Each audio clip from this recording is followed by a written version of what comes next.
Hello everyone, আসসালামু আলাইকুম। Welcome to Bangla tech lab. আমরা এক নতুন ভিডিও সিরিজ শুরু করতে যাচ্ছি। আমাদের এই ভিডিও সিরিজের নাম ডাটা অ্যানালাইসিস উইথ পাইথন। আমরা এখানে দেখব কিভাবে পাইথনের মাধ্যমে আমাদের র ডাটা অ্যানালাইসিস করতে হয়।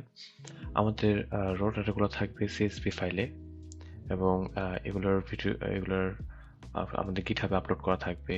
এগুলো কিভাবে ডাউনলোড করতে হয় এবং এটাও আমরা পরবর্তী ভিডিওতে দেখবো এবং এগুলোর ডাউনলোড লিঙ্কগুলো আমরা ভিডিও ডেসক্রিপশনে দিয়ে দিব। আমাদের এই যে সিরিজে কি কি বিষয় থাকছে সেই সম্বন্ধে আমরা এখন আলোচনা করব।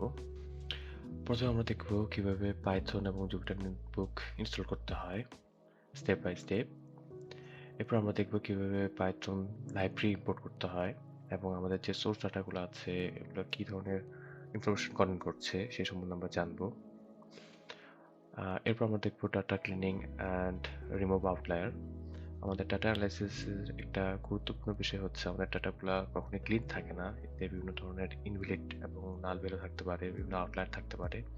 কিভাবে আমরা পাইথনের মাধ্যমে এই ইনভ্যালিড ডাটা এবং আউটলায়ারগুলো রিমুভ করে আমাদের ডাটা অ্যানালাইসিস করতে পারি সেই সম্বন্ধে আমরা জানবো। এরপর আমরা দেখব data transformation and insight generation. আমরা কিভাবে ডাটা ফরম্যাট চেঞ্জ করতে পারি, ডাটা টাইপ চেঞ্জ করতে পারি, কিভাবে আমাদের এক্সিস্টিং ডাটা থেকে নতুন ডাটা জেনারেট করতে পারি সে সম্বন্ধে আমরা জানবো এবং দেখব। এবং সর্বশেষে আমরা দেখব ডাটা ভিজুয়ালাইজেশন।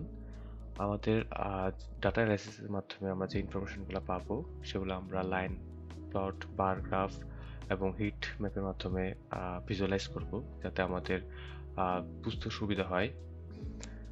আর আশা করি এই ভিডিও সিরিজটা আপনাদের ভালো লাগবে। আপনাদের মূল্যবান মতামত অবশ্যই জানাবেন কমেন্টে। ধন্যবাদ সবাইকে।